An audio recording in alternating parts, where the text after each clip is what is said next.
Thanks to the franchise with Johnny Depp, nowadays pirates seem like something romantic and even kind. It's quite amusing because in reality, they were not less or even more peculiar. Today we will live a day in the skin of a most typical pirate of the Golden Age. How the most powerful empires hired pirates. Why it was prestigious to be a pirate.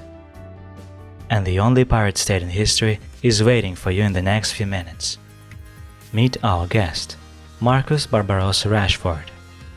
Just like modern comics, pirates added nicknames to the names.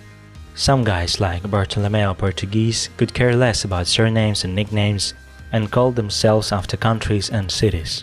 Sometimes pirates were given nicknames by friends. A good example would be a legendary Algerian pirate, Deadhead.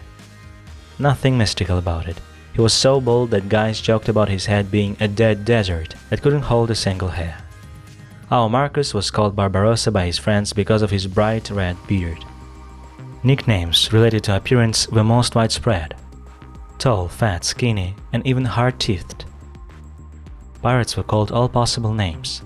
However, some of them just took fake names. As you can imagine, pirates don't have a solid historical background. They existed always. They sailed on everything, from primitive rafts to modern Somalis with automatic weapons. Even the famous poem Odyssey, written by Homer, mentions pirates. 3,000 years ago, pirates occupied Mediterranean Sea. However, in the past, they were interested not in the ships, but in onshore villages. Their residents were captured to be sold as slaves. In the next centuries, there basically was no difference between merchants and pirates. Every merchant had soldiers. If he saw a sweet ship passing by, he captured it and resold goods. If there were no prey nearby, a pirate would sell goods just like any other merchant. Even the legendary Julius Caesar was once captured by Cilician pirates for ransom. You have probably already guessed that right after pirates were paid, Caesar personally observed the execution. Right about that time, piracy became one of the most serious crimes. But the governments understood that pirates could do lots of dirty works for them. During the war, pirates came to help because of their perfect knowledge of the sea. That's where many famous names originate: filibusters, corsairs, privateers. All these names were used in different countries, but they have the same meaning: a legalized pirate. France, Holland, England, and other countries gave pirates orders which ships could be attacked and documents that protected them within designated borders. Pirates could easily enter official ports, replenish supplies, and be respected. There were many cases in which pirates joined the fleet to hold senior positions. A good example would be Sir Francis Drake, an English pirate who attacked Spanish ships. Once he sent the Queen Elizabeth a modest gift which corresponded to 2 years' state earnings. As a result, Francis was made a lord and an honorable citizen of England who was protected from Spain by any means possible. Our Markus Barbarossa Rashford is of course not that famous. It's 1718 that many consider to be the golden age of piracy, and the last one because the majority of them were destroyed the same year. But let's put it aside for a while and talk about people who surrounded him. His ship is at Nassau, that's to these days is considered to be the capital of the Bahamas. Markus stayed there for a reason, as he is an official member of the Brethren of the Coast. In 1706, the Brethren of the Coast captured the Bahamas and Nassau was considered the capital of the Republic of Pirates, that even had its flag. From the standpoint of international law, the islands belonged to England, but the British government left the island and the pirates easily pushed against Spanish and French with the ships and fort they had. There are many stories about the republics of pirates in the books and movies, but the Republic of Pirates in Nassau remains the largest state that was a mini-republic. Markus's ship is called Happy Delivery. The pirates indeed enjoyed giving names to ships.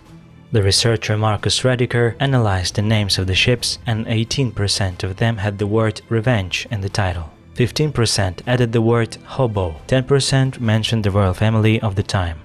As you can see, it has both the revenge and queen. Most often they use such names for a psychological effect.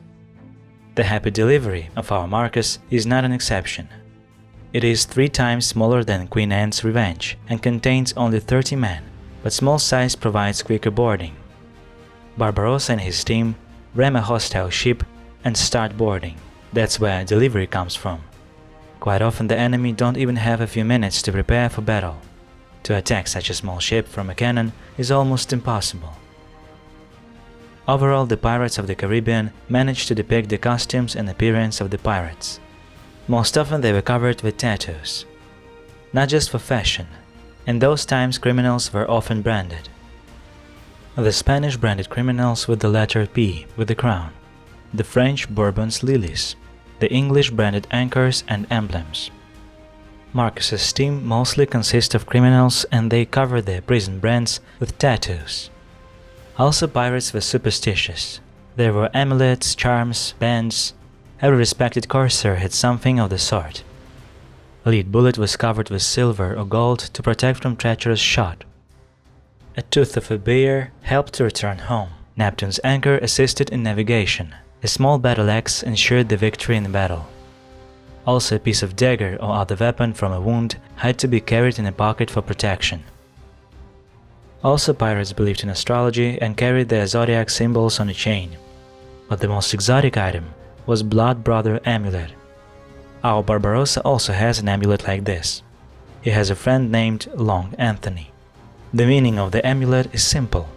It's a small thing made of cactus that contains a drop of blood of a person you consider a brother. The pirates exchange blood, wax the amulet and bid farewell. If Markus ever receives an amulet of his friend, he has to leave everything and help him. It was no joke. There's no Jolly Roger above our ship. There you can see usual flag of Great Britain. And the hold they keep a French, Holland and other important flags, and also the red flag with the skull and bones. The black and white Jolly Roger was registered in Oxford Dictionary only in 1724. The reason is simple. Using it in the open sea was a death sentence. In the most cases, pirates sailed under the flags of their countries, because many of them had documents, and the chance of getting a ship wrecked was sufficiently lower.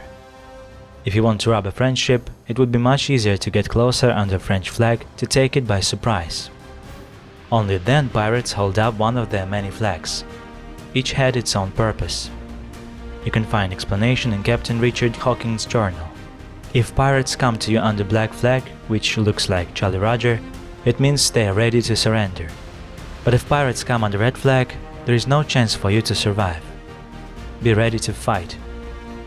Don't forget that despite being romantic, pirates were smart. They always planned their attack. That's why our Markus comes closer to Spanish ships under Spanish flag to avoid suspicion. Also, every ship has a code signed by all members of the team. One of the first pirates who adopted this practice was legendary pirate Henry Morgan. He was ruthless and favored by British government. He even became a vice-governor of Jamaica, all thanks to the code that prescribed strict rules. Every captain could write his own code. That's where movies about Jack Sparrow are not right. There was no unified document for all pirates. A captain decided to write the code on his own. Then the members of the team signed it. For example, the personal code of Francis Drake was unspoken, but thanks to it, even the last deck boy received his share after a successful attack. Most often, Captain Drake didn't take his share to encourage everyone. Of course, there are many myths about pirates. The most widespread one is excessive drinking. Guys like our Barbarossa enjoy drinking, but in most seas, a prohibition law was adopted. Pirates' work is not easy and requires concentration. The drunk team could sink during the first storm. The same thing with gambling. Pirates enjoyed them, but it was allowed only in ports and on land. On ships, every team worked like clock. The eye patch was common, but historians think it was used to adapt eyes for the darkness in the hold. It was a small trick. Treasures are also a myth. Pirates didn't live long enough to put aside money for brighter future. Now, let's discuss the Republic of Pirates on the Bahamas, where our Markus lives. In 1706, a strange situation occurred. The major wars between countries have ended, and they understood that it was cheaper to negotiate at table and not in the sea. Pirates were no longer needed. The hunting season started. a large group of pirates settled on the Bahamas to form a small country. The legendary Edward Teach, also known as Blackbeard, was considered its most popular citizen. There were other powerful corsairs as well, and all of them were united by one thing: freedom. Our Barbarossa attacked ships knowing he could return home. The problem is that freedom destroyed the pirates. The Republic didn't have a leader. On paper it was Benjamin Hornigold, but in reality his position meant nothing. On the Bahamas there were no courts, laws, or anything of the sort. When in 1717 England remembered that it has rights for the island, there were nobody to fight for its independence. The Brits made something unprecedented. They sent ex-corsair Woodes Rogers, who became a British soldier. He brought to pirates a real treasure: a proposal of amnesty. All citizens were welcome to become British subjects while the Empire forgave him all their sins and asked to live by the law. But pirates didn't like laws, and many, including Blackbeard, refused the deal. As a result, the majority of rebels were killed.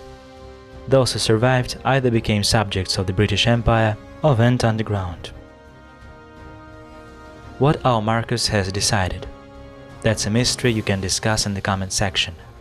In the end, we'd like to say that despite all horrors, pirates at least were honest.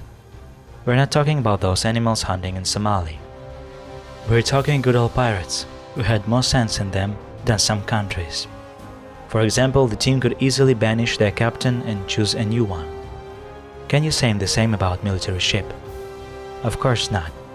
No matter how dumb command is, people have to obey. Pirates had more democracy than we now, but still, you shouldn't romanticize them. They were killers and robbers, even though they had the code of conduct. The times were rough. Life cost nothing. So in the Middle Ages, pirates could have been the most democratic community of all. See you soon.